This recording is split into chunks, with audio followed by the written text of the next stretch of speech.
We're used to an economy in which everybody does one thing with one company for 8 to 10 hours a day, 5 days a week.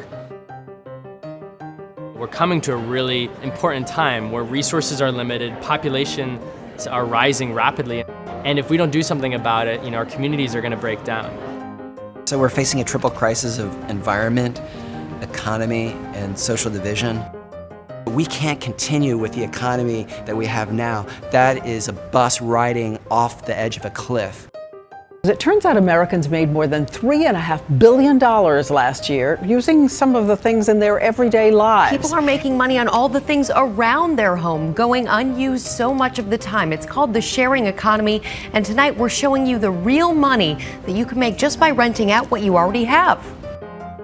When we look at the main drivers behind this kind of activity, the first, technology. New, innovative technologies that allow us to connect with more people and find more things to share.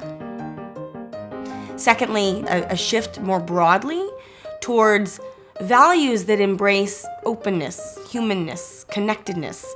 Third, economic realities, which the 2008 global crisis brought home. And finally, environmental pressures, so population growth, limited natural resources, and a growing awareness of the effects of climate change.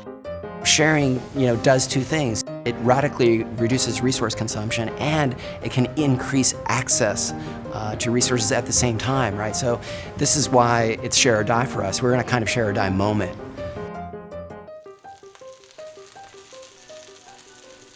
I'm Peg, and I'm an Airbnb host, and I have been an Airbnb host for almost 3 years. I was laid off April 30th of 2009. Another regular job isn't necessarily a good objective. So the idea of sharing definitely help a lot. It helps pay the mortgage. I don't think of them as strangers. I think of them as friends I haven't met yet. Nice meeting you. Okay. It takes commitment, and if I commit to a guest coming, I can't say, oh, it's not going to work today. I'm committed. And it's lots of connecting, that's for sure.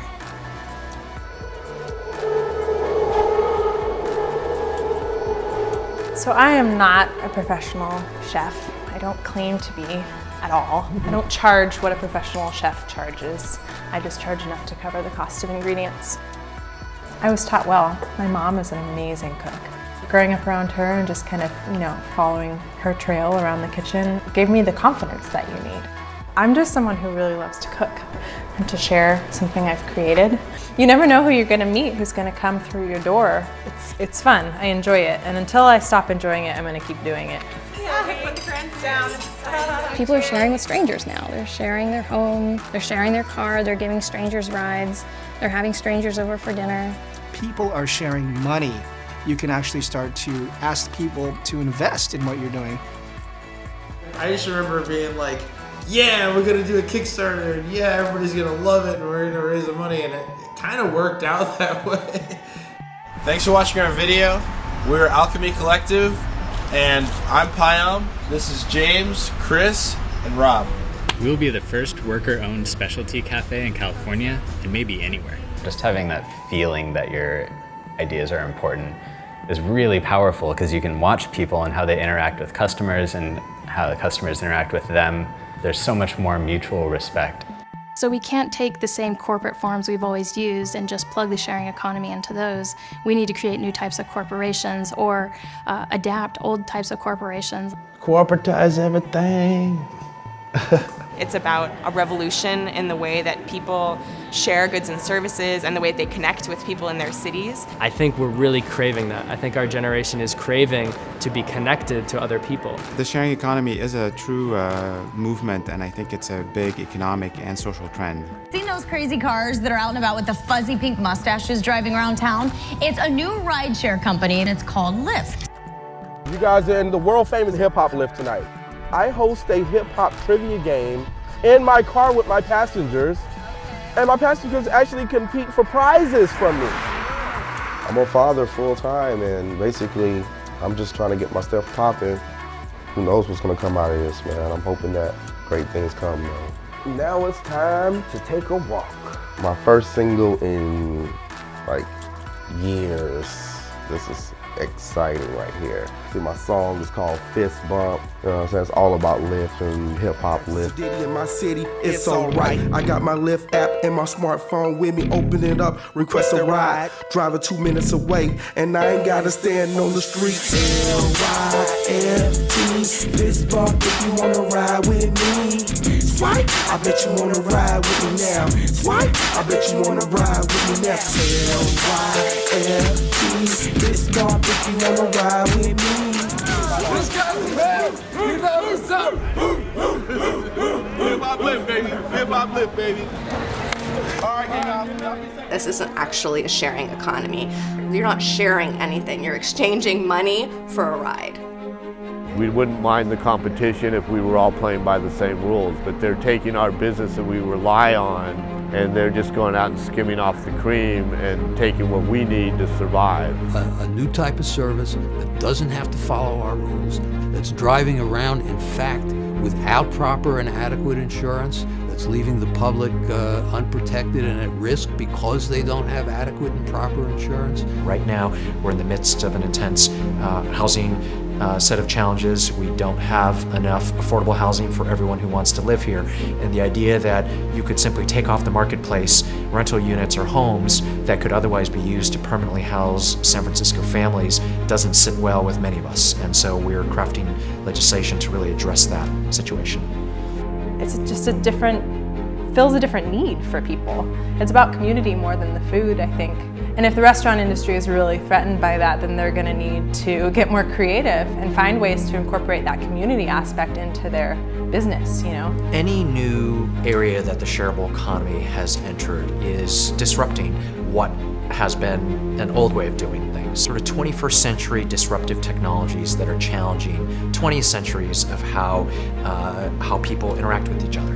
Law is what we make it. It is this continuous conversation within society, and people who push the law, who change technologies, are changing law by changing what society values, prioritizes, and thinks about. By 2020, it's estimated that 40% of the entire workforce population of the United States will be technically freelance. It's this great risk shift, right? Where businesses have reordered themselves so that they do not have to bear any risk. When we look at subcontractors, temp workers, independent contractors across the board, how are we going to protect these people who we call non-workers? It's very fluid, which I think is not something that people really experienced before as an option for income. They can make it financially possible for themselves to be free from the requirements of a rigid job. We're kind of at a moment similar to like what happened in the Industrial Revolution when factories started to become a big employer. Like there wasn't worker protections, and the institutions to support them haven't really emerged yet, but are emerging. That shift doesn't mean that these companies are only about creating community. At the end of the day, you can't run a business unless you are making money. It's important that people really believe what they're saying when they say sharing economy, not this is a nice buzzword for me to get a huge valuation and shovel a bunch of money in my pocket. Sustainability and altruism runs around 5th on the list of things on why they're in this space. In the end, people want to use this because it's fast and cheap. You know, the 90s was about getting people online. And the 2000s was about connecting people online with things like Facebook and social networks. And I think the next decade of companies will be about connecting people offline. As connected as we are today, a lot of people still feel disconnected. It's like that person with 5,000 friends on Facebook but still eating alone. And we want to leverage the power of the internet and technology to be able to bridge that online-offline divide.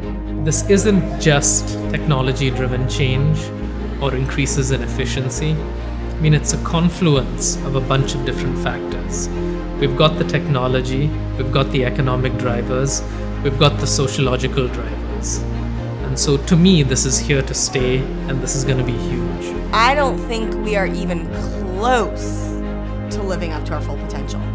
I think we are seeing the smallest sliver of the iceberg of what we could do. And that's what makes me so excited. We are so early into this, And we're doing a decent job with like what we know today. You have not seen anything yet. The economy isn't something out there abstract. It's our creation, and if we created it, we can recreate it. I don't know if I would say the sharing economy can save the world, but I can say that we can save the world, and I think the sharing will be an enormous part of it.